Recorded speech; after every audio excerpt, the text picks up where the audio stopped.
Okay, it's a little bit after 5:30. Go ahead and get started. We'll call the April 6th special council meeting, public hearing on FY 2026-27 city proposed property tax dollars meeting to order. Cindy, roll call, please. Councilmember Cope. Here. Evans. Here. Martin. Here. Reddy. Here. Burkhart. Here. We have one item on the agenda this evening, and that is a public hearing on the FY 2026-27 city proposed property tax dollars. Good evening, Mayor and Council. This is the public hearing we are required to hold. This is, I think, the third year we had to hold this public hearing to really set what we traditionally previously called the max levy. So we're just going to run through a few slides. April 20th, just to remember, is our main budget hearing. So that's when we'll really dig into a lot of the details on the budget itself. But tonight we're going to go through a little bit of just talking about our vision and mission, just as a reminder to the public, kind of talk about the budget process, go through our property tax statements, because I think that's where we get a lot of questions and confusion from the public. Talk a little bit about inflationary background, and then a little bit on the budget, and then we'll have questions in the public hearing. So just a reminder for the general public, we have set our vision statement about 2 years ago. So our vision is for Johnston to be a safe community, an attractive community with a small town feeling. Johnston has great neighborhoods, outstanding quality of life for all to enjoy, and a thriving community destination with a strong local economy. Johnston and our residents and businesses take pride in Johnston, and Johnston is a special place to thrive every day. Our mission statement that we live by, or at least try to aspire to, and kind of guide with our budget process is the Johnston City Government's mission is to provide exceptional city services and to plan and invest in our community's future in a fiscally responsible and sound manner through a high-performing city team that provides personalized customer service and engages our community. And just a reminder, our 2027 strategic goal areas, we have 5 of them. It is city government, financially sound and providing responsive services, vibrant Merle Hay destination, outstanding quality of life amenities and experiences, preservation of our neighborhood and small town appeal, and a great place to have a business. We'll just talk a little bit about our budget process here. So what does the City of Johnston budget process? How do we start it? How do we work it? Really, it starts in the fall. Staff starts working the budget process really in earnest in October. And then we really work through the strategic planning sessions with council to kind of understand direction. And then that direction really gives us that budget document for the next 12 months. This, in my view, our budget process and the budget document we ultimately approve is your biggest policy decision and guiding policies for the year. What gives us the financial resources, provide good public services, and to fund the activities we do over the next 12 months. So again, our budget process, we start in October. We've held a number of workshops starting in January with the council level. Tonight is the property taxation public hearing. It's the first of 2 public hearings we are required to hold as part of the fiscal year 2027 budget. I do want to point out the school board. Last year we had a conflict. Theirs is still tonight. Theirs is at 6 o'clock, so at least we have a little break here between the 2. So hopefully if the public want to attend both of those, they have that opportunity this evening. And then the city's second public hearing is on April 20th. That is at 7 p.m. And this will be another opportunity for the public to provide feedback on our overall city budget. And the school district is planning to hold theirs at 6 p.m. on the 20th. With that, I'm going to turn it over to Sarah. So in our budget process, we have the proposed property taxation statements. As a result of the 2023 legislative session, all property owners in Iowa receive the school, city, and county budget year statement to owners and taxpayers. The reason for this mailing is to inform taxpayers of the upcoming public hearings for their proposed tax rates. These mailings are to be sent by the county auditor by March 15th And the information that's in this mailing is specified by the legislature and formatted by the Department of Management. This mailing received by property tax owners is not a tax bill. So what does this mailing tell us? It identifies the current and proposed property taxation for the upcoming fiscal year for the school, city, and county, as well as when each jurisdiction is holding their public hearing on that proposed property taxation. So if we look closer at it, we can see for the city section, it breaks down the current property tax, the property tax dollars, that property tax rate, the effective tax rate based on the proposed tax dollars, so what the tax rate would need to be to maintain that level of dollars, and then what our proposed tax dollars are for the upcoming year and proposed tax rate. Also in the statement, it provides a hypothetical example of a residential property that is valued at $100,000 in the current year and $110,000 in the proposed year. This can be misleading as not all property assessments change at the same rate. As a result, we have provided on our website a property tax calculator. Brian Baker created this great tool that will, if you put in your exact property address, it will populate what your previous property tax value is, your current value, and how the tax levy impacts that specific property. So using a property that is valued at the median tax property value in Johnston in fiscal 26, it was $354,500, would go up to $394,700 in fiscal 27. That assessment increased 11%. However, using our calculator, we can see that for that property, taxes went up 4.69%. Overall, it was an increase of $89. So here's some more examples of that calculator and how it breaks down for the property, and it shows them where their tax dollars are also going by function. And then it also brings in their homestead credits, senior credits, and military exemptions, as well as how the rollback the full calculation down to what their estimated proposed city taxes would be. Additional information on this tax document that residents receive can be found at the Department of Management's website.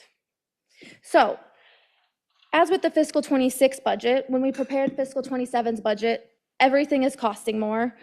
Here are two examples that we had used last year in similar situations for the current year. Equipment prices significantly are increasing. However, our calls for service are also going up year over year.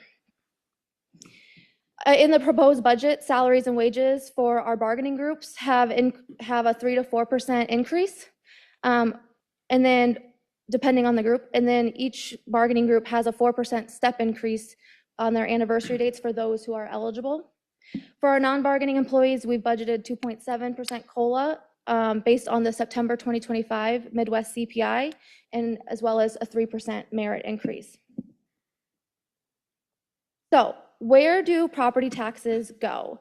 30.78% of a resident's property taxes are going to the city. The other 69.22% of taxes paid are going to the school, county, and other taxing entities such as DART, Broadlawns, and DMAC.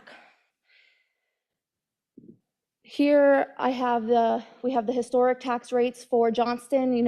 Over the last 3 years, we have our proposed year, fiscal 26 and fiscal 25, we have remained flat, and we're proposing to stay with a flat levy. And then we have our city-only metro levy rate comparisons for fiscal 26. And you'll see that Johnston is right here in the middle of that. We also have a taxpayer receipt that breaks down the monthly cost of a $100,000 valued home to the by function. So 42.78% of a property tax bill for the city portion is going to support public safety. In our fiscal 27 budget, overall, we are proposing for all funds excluding transfer, so this includes our general funds, debt service funds, capital project, and our enterprise funds. We are projecting to start at $90,135,000 approximately. We have budgeted revenues of $81.8 million, expenses of $80.4 million, with a projected ending balance of $91.5 million. And then specifically for the general fund, this includes all general funds, not just our main level general fund. We have, based on our fiscal 25 ending cash balance, we are projected to end fiscal 26 with a 46.6% reserve. However, the proposed fiscal 27 budget estimates an ending reserve of 33%. This is for all of the general fund types that include hotel, motel, building maintenance, and our capital equipment replacement funds. Specifically for the general fund, our 010 fund, our estimated ending reserve is right at the 25%. So in our budget, we have 12 new positions, full-time positions. Mind you, the firefighter, paramedic, and EMT are not fully funded by the City of Johnston. The Human Resource Director, Enterprise Application position is not fully funded by the general fund. It's funded partially by water and sewer. And then our utility billing specialist is funded fully by water and sewer.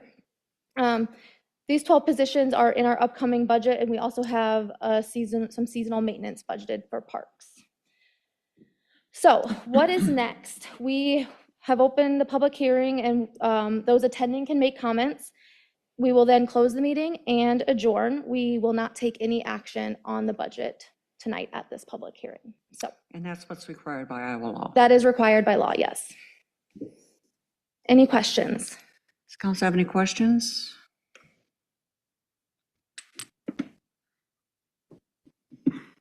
The one question I guess I would, is it all right to ask?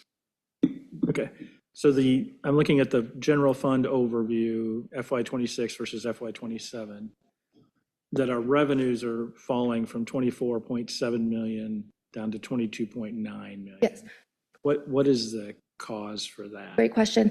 So in the 26 budget, we had budgeted fire equipment and the city hall purchase of the solar. We had budgeted those bond proceeds to go into the general fund. In hindsight, those really should have been budgeted out of a capital project or capital equipment type fund.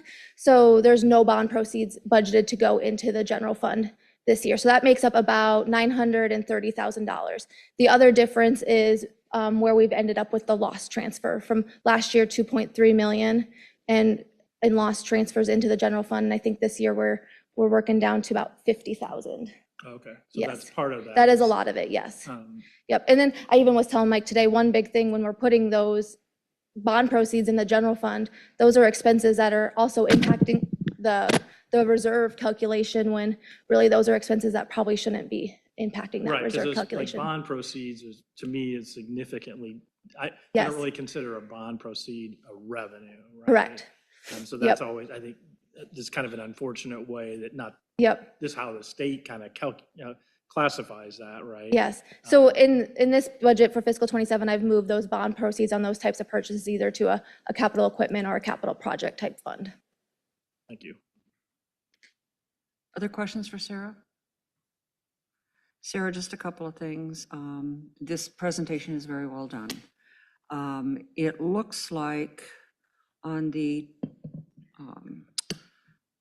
slide that shows the historic city of Johnston levy rates, we show that Johnston is proposing 11.45, but on the next slide we have 11.44. So I think we just need That is a typo. That Okay. is just, I will say that should be 11.43790, a transpo from when we lowered that 2 cents a couple of years ago, just something that's carried forward. We will get that corrected. Okay. And then the other comment I would just make is you shared that Johnston, the city of Johnston, is not fully funding the firefighter, paramedic, and EMT. I think we need to make sure that the public knows that they're not going half funded. Correct, That yes. Grimes also contributes to the cost Yes, yes. of those. Yeah, and those that's, what did personnel. we, Right. what's that percentage for next year? It's, I don't know the exact, but it's about 40, 46. yes. Yeah. So just want to make sure that everybody understood that. Anything else, council? Did we open this public hearing? We did. Seeing nothing further, is there anyone in the audience who would like to address the council on this item? Seeing none, we will close the public hearing at 5:48. And our next meeting is at 6 o'clock, correct? Okay. We have a 12-minute break, council.